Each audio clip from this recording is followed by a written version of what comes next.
Live from Fargo and serving you on TV, online, and on the go. This is Valley News Live at 10.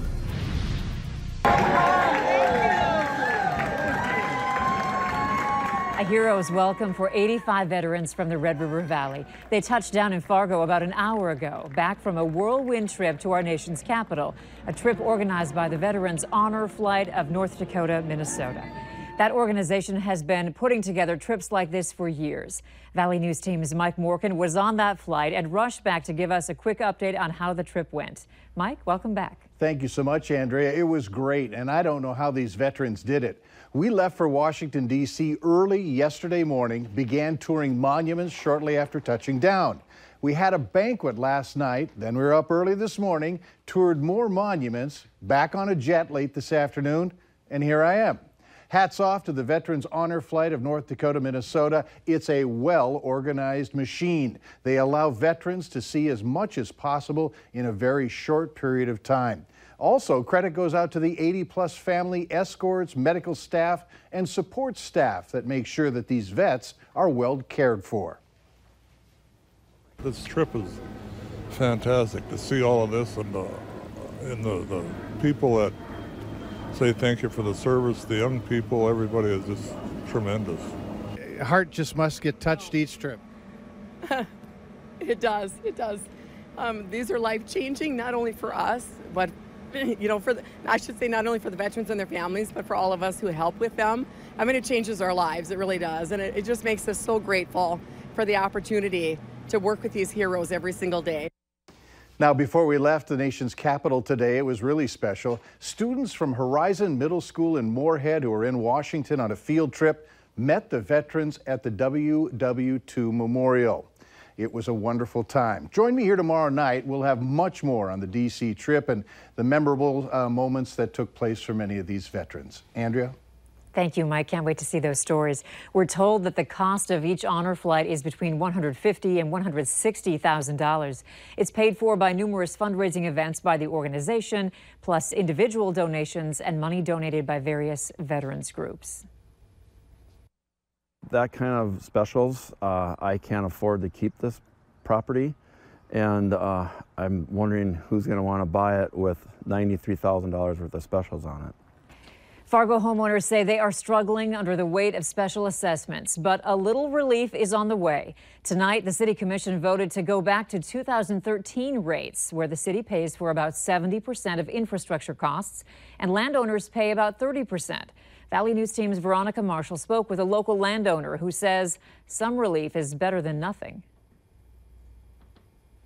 I bought this property in 2003, and at the time there was nothing out here. The South Fargo lot cost Mike Chera about $56,000. 15 years later, he's paying nearly double that in special assessments alone. It's a huge burden to bear when you have just this much road right here and they want you to pay for all that. Chera says he can't afford it, so he'll have to sell the property, and he's not alone. And I've spoken with most of my neighbors around here, and they're all upset, and they're all talking about selling as well. So we never want anybody to leave their home because of taxes or specials. Now, changes are coming that could help Chera keep his property. Fargo's city commissioners voted to change special assessments back to a 2013 policy. A better funding policy with caps, and then it has a 70-30 split on many of the specials that we have.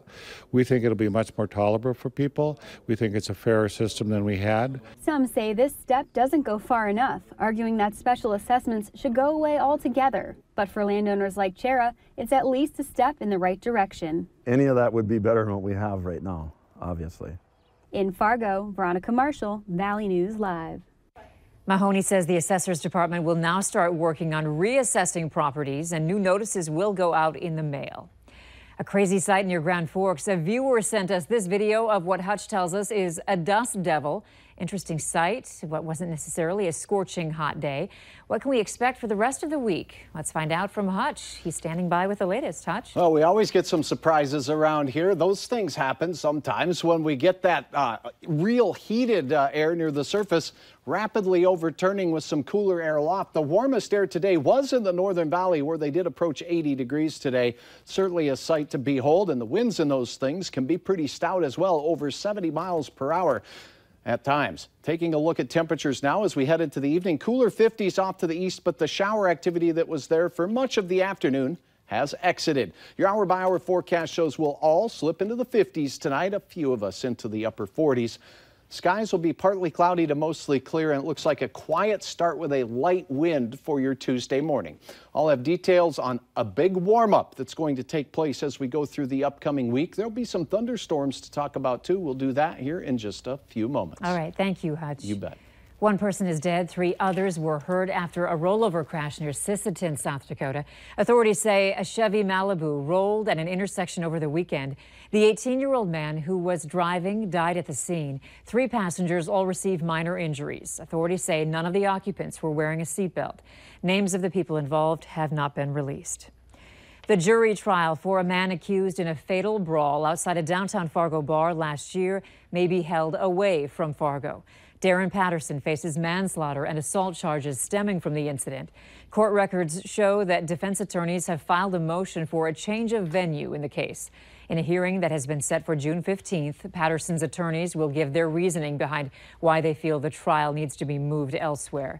Authorities claim Patterson beat up 3 men, including James Grant, outside the Hodo Bar on May 27, 2017. Grant died the following month. A 9-day trial has been scheduled to start June 19th in Fargo. A man has been convicted of selling drugs that led to the death of a Moorhead man and a number of other overdoses in our area. 28-year-old Jovan Harris of Milwaukee is accused of selling heroin that led to 3 overdoses, including the death of a Moorhead man in September 2015. A jury found Harris guilty of 6 felony counts. Authorities say Harris brought the heroin to the FM area from Milwaukee. Sentencing has not been scheduled. Harris says in court documents he will file motions within the next month requesting acquittal or a new trial. Police in New York Mills, Minnesota say they have found what appear to be human remains. Police Chief James Gritz says what he believes to be human bones have no flesh on them, but he doesn't think they're that old. There was some, like a yoga pants and a light sweatshirt. Based off of the types of clothing, it doesn't appear that it's from 20 years ago. Gritz says there should be no concern to the public. The bones have been sent to a medical examiner. At the moment, police say they have no idea who the remains could belong to, but they say no recent calls have been made for a missing person. Firefighters are warning you to not keep candles lit when you're not home after a fire started this evening in Fargo. It happened on the 5000 block of Amber Valley Parkway South. A firefighter on scene tells us someone left a candle burning on their stove. He says the resident left the home to let the dog out, but when they came back in, a fire had started. They used a fire extinguisher to put out the flames. Vacations are for unplugging, but not enough people are doing it. Some advice on leaving the office behind later on Valley News Live at 10. But first, asthma patients may soon have a new treatment option. That's ahead.